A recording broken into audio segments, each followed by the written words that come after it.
Hello and welcome to First Chapter Friday. We are reading today Akiko on the planet Smoo. I've never read this book. I found it in the shelves and I just thought it looked interesting and it seemed like other kids might like it as well. So we are going to read the first chapter of Akiko on the planet of Smoo. And it looks like pretty cool.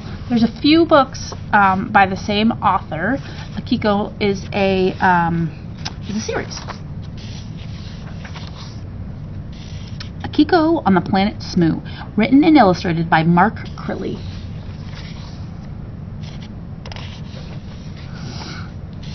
We're going to skip the acknowledgments. Here we go. Chapter 1. My name is Akiko. This is the story of the adventure I had a few months ago when I went to the planet Smoo. I know it's kind of hard to believe, but it really did happen, I swear. I'd better go back to the beginning, the day I got the letter. It was a warm, sunny day. There were only about 5 weeks left of summer vacation. Left before summer vacation, and kids at school were already itching to get out. Everybody was talking about how they'd be going to camp or some really cool amusement park or whatever. Me? I knew I'd be staying right here in Middleton all summer, which was fine. By me, my dad works for a company where they hardly ever get long vacations, so my mom and I kind of have gotten used to it. Anyway, it was after school and my best friend Melissa and I had just walked home together as always. Most of the other kids get picked up by their parents or take the bus, but Melissa and I live close enough to walk to school every day. We both live just a few blocks in this big apartment building that must have been built about 100 years ago.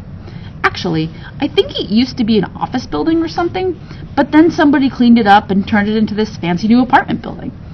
It's all red bricks and tall windows with a big black fire escape in the back. My parents say they'd rather live somewhere in the suburbs, but my dad has to be near to his office downtown. Melissa lives on the 6th floor, but she usually comes up with me to the 17th floor after school. She's got 3 younger brothers and has to share her bedroom with one of them, so she doesn't get a whole lot of privacy. I am an only child, and I've got a pretty big bedroom all to myself, so that's where Melissa and I spend a lot of our time. On that day, we were in my room, as usual, listening to the radio and trying our best to make some decent card houses. And Melissa was telling me how cool it would be if I became the new captain of the 4th grade safety patrol. "Come on, Akiko, it would be good for you," she said. "I practically promised Mrs. Millers that you'd do it." "Melissa, why can't somebody else be in charge of the safety patrol?" I replied. "I'm no good at that kind of stuff. Remember what happened when Mrs. Antwerp gave me the lead role in the Christmas show?" Melissa usually knows how to make me feel better about things, but even she had to admit last year's Christmas show was a big disaster. "That was different, Akiko," she insisted. "Mrs. Antwerp had no idea you were going to get stage fright like that." "It was worse than stage fright, Melissa," I said. "I can't believe I actually forgot the words to Jingle Bells." "This isn't the Christmas show," she said. "You don't have to memorize any words to be in charge of the safety patrol." She was carefully beginning the 3rd floor of a very ambitious card house she'd been working on for about a half an hour. "Why can't I just be a member of the safety patrol?" I asked her. "Because Mrs. Miller needs a leader," she said. "I'd do it, but I'm already in charge of the softball team." And I knew Melissa meant it too. She'd be in charge of everything at school if she could. Me? I prefer to let someone else be the boss. Sure, there are times when I wish I could be the one who makes all the decisions and tells everyone else what to do. I just don't want to be the one who gets in trouble when everything goes wrong. "Besides," Melissa continued, "it would be a great way for you to meet Brendan Fitzpatrick. He's in charge of the boys' safety patrol." One thing about Melissa, no matter what kind of conversation you have with her, one way or another you end up talking about boys. "What makes you so sure I want to meet Brendan Fitzpatrick?" The card house I'd been working on had completely collapsed, and I was trying to decide whether it was worth the trouble to start a new one. "Trust me, Akiko," she said with a big grin.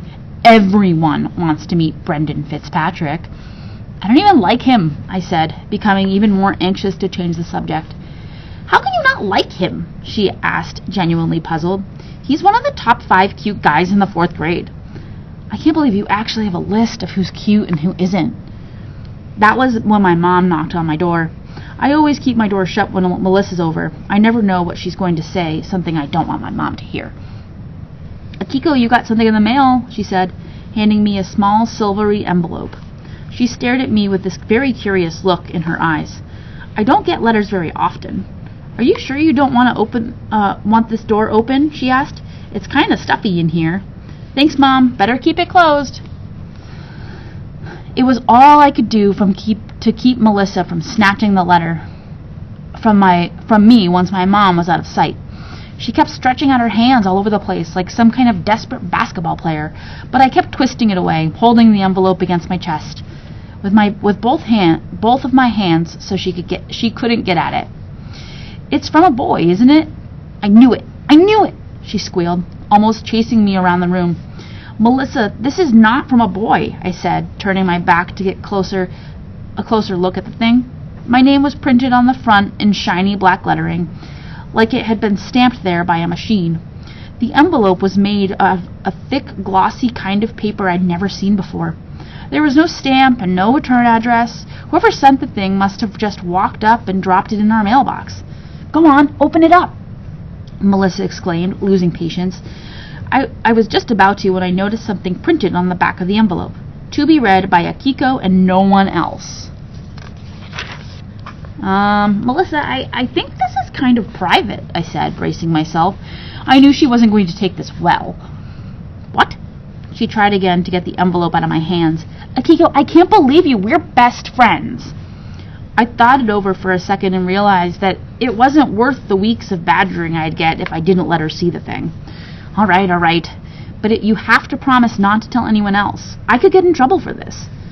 I carefully tore the envelope open. Inside was a single sheet of paper with the same shiny black lettering. Dear Akiko, we are coming to get you. Meet us outside your bedroom window tonight at 8. Don't forget your toothbrush. And that's all it said. It wasn't signed, and there was nothing else written on the other side. Outside my window? On the 17th floor? It's got to be a joke. Melissa had taken the paper out of my hands and was inspecting it closely. I think it is from someone at school. Probably Jimmy Hampton. His parents have a printing press in their basement or something. Why would he go to so much trouble to play a joke on me? I said. He doesn't even know me. I had this strange feeling in my stomach. I went over to the window and made sure it was locked. Boys are weird, Melissa replied calmly. They do all kinds of things to get your attention. So, that is our chapter 1 for Akiko on the planet Smoo. This book is in the library, so if you are interested, feel free to come by and ask me for help, and I will help you find it. Have a good rest of your Friday, and we'll see you soon. Bye.